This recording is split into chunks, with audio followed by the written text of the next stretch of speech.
Bienvenue sur John Stories pour une nouvelle histoire bouleversante. Il s'agit de l'histoire d'une jeune dame qui s'appelle Nina. Quand on vous dit de bien choisir vos partenaires de vie, c'est très important. Il faut bien choisir, en tout cas. Écoutez seulement. Nina est une jeune dame d'origine franco-sénégalaise. C'est une personne toujours en quête d'aventure et de nouvelles expériences. Un jour, madame rencontre un jeune homme. Le jeune homme s'appelle Johan. En fait, Nina avait toujours rêvé de voir sa vie sortir des quartiers. Elle voulait toujours avoir une grande vie. Mais elle avait beaucoup de mal à joindre les bouts. Donc, côté financier, c'était pas facile. Elle a dû économiser pendant des années pour pouvoir enfin s'offrir quelques jours de vacances, loin de l'environnement qu'elle connaissait depuis son enfance.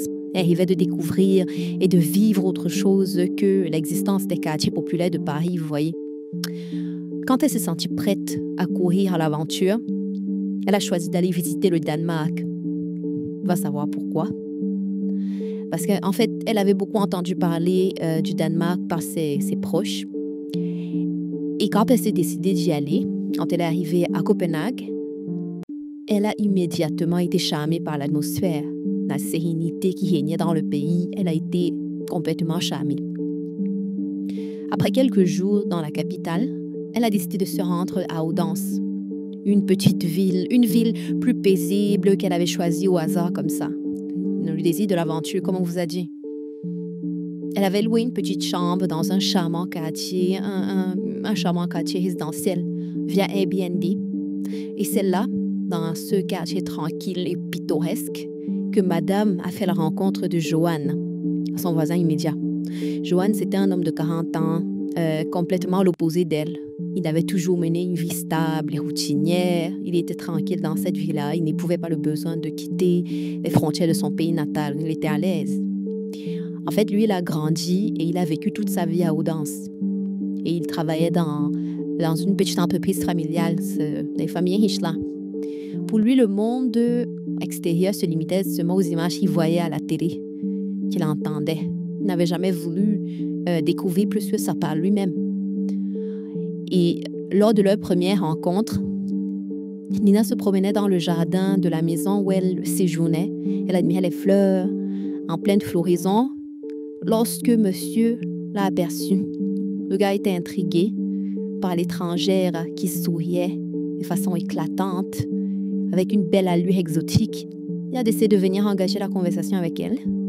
Il a tenté maladroitement de pratiquer son anglais, parce que, vous voyez, un Parisien et un Danois, c'est pas vraiment la même langue, donc les deux se sont essayés en anglais. Bon, elle était un peu plus bonne que lui, mais bon, on va passer sur ça. Ce qui a débuté comme une simple discussion sur le temps et les fleurs s'est très vite approfondi. Johan a été immédiatement séduit par la vivacité et la curiosité de Nina, des qualités que lui ne connaissait pas dans son quotidien tranquille là. Et Nina, de son côté, se sentait attirée par cet homme réservé, authentique, les manières simples, son mode de vie qui contrastait beaucoup le sien. Donc, ça a réveillé en elle ce sentiment de confort. Ça l'a bouleversée, quoi.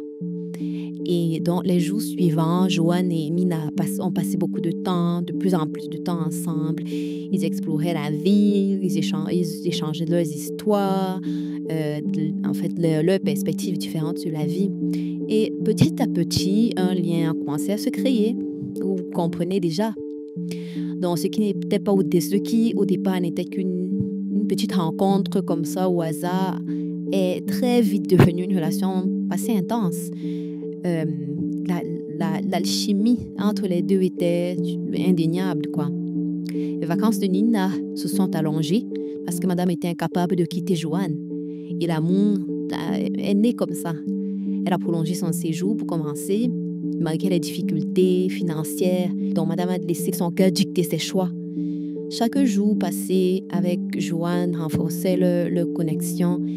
Et petit à petit, les deux ont réalisé qu'ils ne pouvaient plus se quitter, ils ne pouvaient plus vivre l'un sans l'autre. Le jour du départ de Nina est enfin arrivé.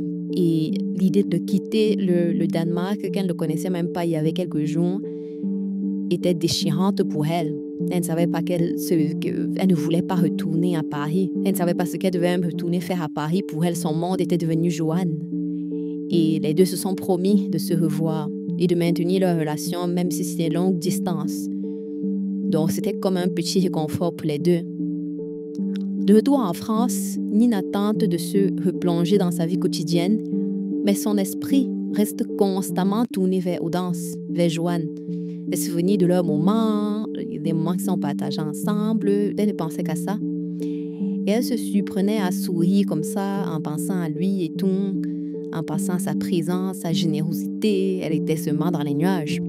Et seulement en quelques jours qu'ils se connaissaient, le gars la comblait de cadeaux, il lui envoyait tout ce qu'elle voulait. Et personne n'avait jamais traité Nina de cette façon-là. Donc elle aussi, elle était hyper joyeuse. Joanne, lui, de son côté, il ressentait comme un grand vide. Depuis le départ de Nina, il était devenu fou d'elle. Il n'arrivait même plus à se concentrer au travail. Il ne pensait qu'à elle. Mais pour la première fois de sa vie, il envisageait même de quitter le Danemark. Vous savez, c'était un homme qui ne pensait jamais quitter son pays natal. Comme j'ai dit, pour lui, l'étranger, c'était l'étranger. C'était seulement ce qu'il voit à la télé. Ça ne le concernait en rien. Et là, il se disait déjà qu'il peut partir parce qu'il voulait à tout prix être avec Nina. Mais c'était pas aussi facile pour lui de quitter le pays comme ça. Son travail n'était pas aussi flexible. Il avait les moyens de payer des voyages, mais le temps était ce qui manquait. Donc, ils ont décidé d'un accord commun que ce serait lui qui allait se charger des frais de transport et que, en fait, elle se déplacerait. Donc, 2 fois par mois, elle prenait l'avion pour le Danemark et à chaque fois, elle était impatiente. Il était aussi impatient de la retrouver et ça donnait comme un sens à leur vie. Ensemble, ils allaient toujours explorer les nouveaux coins du pays. Ils se lançaient dans l'aventure. Ils découvraient la culture locale. Et cette visite a renforcé à chaque fois leur lien. Et leur relation a grandi dans cette routine. Et chaque départ pour Audence était toujours la grande excitation. À chacune de leurs retrouvailles, la couvrait de plein de cadeaux hors de prix. Et plus les mois passaient, plus elle ressentait le besoin de passer à l'étape suivante, en fait. La distance commençait à peser sur elle et l'idée de s'installer définitivement auprès de Joanne prenait forme dans son esprit. Elle voulait vraiment le faire, quoi. Et Joanne, lui aussi, il a réalisé que sa vie à Audence ne serait plus jamais la même sans elle. L'idée d'avoir moins souvent, ou pire même, ne plus l'avoir du tout, était insupportable. C'est alors là que, malgré les réserves de certains de ses proches, il a commencé à réfléchir à un avenir où les deux seraient ensemble, non plus séparés par cette longue distance. Donc, quelques mois après le début, la vie de Nina a pris un tournant inattendu lorsque Madame a découvert qu'elle était enceinte. La nouvelle l'a remplie de joie. Donc, devenir mère, fonder une famille avec Joanne était un rêve qu'elle n'avait jamais osé formuler, même à haute voix. Mais maintenant que le rêve avait pris forme, elle était heureuse. Quand elle a annoncé la nouvelle à Joanne, il était submergé par l'émotion. Le gars était heureux et les yeux étaient illuminés. Mais il a su à ce moment-là que sa vie allait changer de façon irréversible. Il a insisté immédiatement pour que Nina aille s'installer avec lui à Audence. Pour Joanne, c'était devenu impensable de traverser cette période dans l'attente de cet enfant à distance, séparé d'elle et de leur enfant venu. Il voulait être présent avec elle tout le temps. Nina a été séduite par l'idée, séduite n'est même pas le mot, elle était sur les nuages, séduite par l'idée de démarrer la nouvelle vie avec Joanne, dont la décision de déménager n'a pas été difficile à prendre. Après avoir réglé ses affaires en France, elle a donné sa démission, elle a fait ses valises et voilà, elle était au Danemark. Le déménagement a été à la fois très excitant et bouleversant aussi parce qu'elle laissait quand même de chez elle. À son arrivée à Audence, Joanne l'a accueillie avec une tendresse infinie. Ils ont emménagé dans une maison spacieuse, dans un beau quartier calme, entouré de verdure. La maison est devenue tellement rapidement un foyer joyeux, chaleureux, et où à chaque coin était comme un enchantement pour le regard. La maison était belle, quoi. Et donc, pour la première fois dans sa vie, Nina dépensait sans se soucier des lendemains. Elle était vraiment comblée. Ensemble, ils préparaient l'arrivée de leur bébé. Ils ont choisi les meubles, ils ont décoré la chambre du bébé avec soin. Nina s'est adaptée rapidement à sa nouvelle vie. Elle s'est promis de façon sérieuse, même qu'elle se mettra à l'apprentissage de la langue de façon accélérée après la naissance de l'enfant. Elle a fait tout son possible pour s'intégrer dans la communauté locale. Elle s'est battue pour surmonter certaines attitudes méfiantes ou même parfois ouvertement hostiles qui ne manquaient vraiment pas dans l'entourage de Joanne. Elle a découvert le charme des petites habitudes danoises, de l'esprit de convivialité qui rythmait son quotidien, quoi. Tout, elle a vraiment mis tout son cœur là-dedans. Et les deux se sont même promis de se marier après la naissance du bébé, un projet qui remplissait de joie les deux. Quelques mois plus tard, donc, Nina a donné naissance à une belle petite fille adorable. Ils l'ont appelée Scarlett. Et c'était un moment magique, émouvant, qui a marqué le début de la nouvelle phase de leur vie. Joanne était là à chaque instant, il tenait sa main alors qu'elle était en train d'accueillir l'enfant dans le monde. La petite fille était, comme je vous dis, toute belle, avec de grands yeux bien curieux, un grand sourire innocent. Et le bébé est rapidement devenu le centre de l'univers de cette jeune femme. Cependant, et voici où les choses ont très gravement changé. Malgré la joie que l'arrivée du bébé a apportée, Nina a commencé à noter des petits changements subtils, très très inquiétants par contre, chez monsieur. Et son bonheur d'être mère a commencé à sombrer. Chaque jour, il y avait une distance croissante qu'elle remarquait entre elle et Joanne. Nina sentait que quelque chose ne tournait pas rond. Elle sentait que quelque chose avait changé. Mais elle ne savait pas quoi. Et elle craignait un peu de poser la question. Elle craignait de plus en plus ce que ça allait signifier pour sa famille et ses rêves. Dont l'homme qu'elle avait connu, qui était enthousiaste à l'idée de devenir un père, il était un peu distant. Et en fait, il était de plus en plus distant. Ses sourires étaient rares, puis il était souvent perdu dans ses pensées. Enfin, ça arrive à tout le monde, mais c'était très fréquent. Et pire encore, il était très irritable. Il devenait très, très irritable, surtout quand leur fille était présente.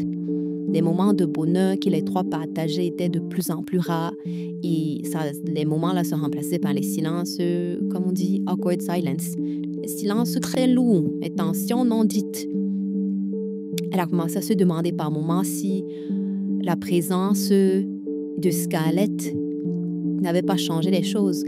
S'il ne se sentait pas tout à coup effrayé par la perspective du mariage qu'il lui avait promis, dont la promesse de mariage qui semblait d'ailleurs désormais lointaine et incertaine. Et souvent, c'était aussi une source de tension supplémentaire quand elle faisait allusion à ça. Elle se demandait, toujours angoissée, si son amour, si l'amour de Joanne pour elle s'était éteint ou s'il était simplement accablé par la nouvelle responsabilité de la paternité. Elle ne comprenait rien. Donc, comme elle devenait de plus en plus préoccupée par le comportement de Joanne, elle commençait à lui poser des questions, mais il était toujours très, très vague dans ses réponses. Et un soir, après une journée particulièrement éprouvante où l'atmosphère était étouffante, comme on dit, elle a pris son courage à deux mains. Elle s'est assise en face de Joanne, dans leur salon qui était sombre, un genre là. Et elle a décidé de lui poser vraiment la question. Elle lui a dit que je ne peux pas vivre dans l'incertitude. Aujourd'hui, là, tu vas me dire ce qui se passe.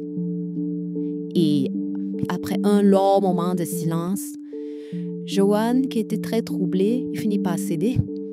Les mains qui tremblaient, le regard fixé au sol. Il ne voulait même pas la regarder dans les yeux. Et il lui a avoué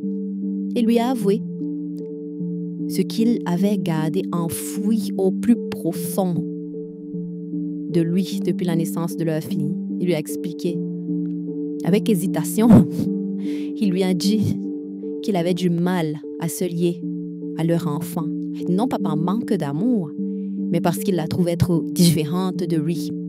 C'est très grave, c'est très très grave. Un père qui dit ça de son enfant. La différence qu'il ne parvenait pas à définir précisément, en fait, peut-être pas, probablement parce qu'il avait honte de le dire à haute voix. Il disait que ça l'empêchait de s'attacher pleinement à elle. Nina, en fait, elle était d'abord incrédule. Elle écoute les paroles de Joanne, mais elle se dit, elle est dans la stupeur et la douleur, évidemment. Comment l'homme qui prétendait l'aimer, celui avec qui elle avait décidé de fonder sa famille, pouvait ressentir cela. Mais le plus difficile restait à venir. Ça, c'était la première partie. Parce qu'il lui a en plus confié qu'il avait longuement réfléchi à une solution pour sortir de cette impasse dans laquelle les deux se trouvaient. En fait, les trois, parce qu'il y a maintenant 3 personnes dans la relation là. C'est une famille. Il avait abouti à la conclusion que cette solution se trouvait dans la manière dont il envisagerait d'avoir leurs prochains enfants, qu'il désirait, soit en passant, de tout son cœur. Donc, il voulait d'autres enfants, malgré qu'il n'arrivait pas à aimer le premier. Madame lui demande que, OK, c'est quoi cette solution que tu envisages? Et Joanne lui dit qu'il lui propose de faire appel à un don d'ovule pour s'assurer que le futur enfant va naître avec les traits comme les siens. Vous allez vous demander que les traits là, c'est quoi? On parle d'un homme aux yeux bleus, aux cheveux blancs, à la peau très très rose. On comprend de quoi il parle. Dans la révélation là, a laissé Nina sans voix, bouche bée. Elle a senti son cœur serré comme ça. Son cœur était gros, attaché. C'était comme si une main invisible arrêtait le cœur là, comme ça. L'idée même que Joanne puisse envisager une telle chose-là, ça l'a tellement blessée. Pour elle, l'amour que les deux partageaient pouvait transcender ce genre de choses, mais elle avait tort. Elle lui dit alors que donc tu veux que moi, je devienne la mère porteuse pour tes caprices. Elle pleurait même déjà. Et Joanne, qui était déjà enfermée dans ses obsessions, il est resté impassible. Il lui dit qu'il a le droit de vouloir des enfants qui vont lui ressembler davantage. Sachez que l'enfant qui était déjà né, c'était un enfant maîtrise, c'est-à-dire qu'il ne ressemblait pas totalement à Nina, il ne ressemblait pas totalement à Joanne, il était au milieu, elle était au milieu. Donc il dit, j'ai le droit de vouloir que mes enfants me ressemblent davantage, tu ne peux pas m'enlever cela. Et il ajoute que leur famille, si elle accepte, leur famille va les combler ainsi, l'un comme l'autre. C'est-à-dire que pour lui, le premier enfant, la première fille la comble et lui, il a besoin de quelqu'un qui lui ressemble. Donc, elle a commencé à se dire, mais qu'est-ce que les gens vont dire? Comment est-ce qu'elle va expliquer que Joanne est le père biologique alors qu'elle n'est pas la mère biologique? Et lui dit que on va leur dire qu'il y a eu un problème de santé, que tu ne pourrais plus avoir des enfants et que nous voulions désespérément agrandir notre famille. Et il a même encore enfoncé le clou. Et il lui dit que si tu acceptes, on va se marier dès que tu tombes enceinte. Sinon, je ne vois pas comment on va pouvoir cheminer ensemble. Les jours qui ont suivi cette conversation étrange ont été tellement tristes et sombres pour Nina. Elle a erré dans la maison fatiguée, la maison qu'elle voyait désormais comme la maison de Joanne et plus comme la maison de famille. Elle était très, très, très peinée, le cœur très lourd, avec plein de doutes, plein de questions. Chaque coin de la maison lui rappelait les moments qu'ils avaient déjà partagés dans le passé. C'était très dur pour elle.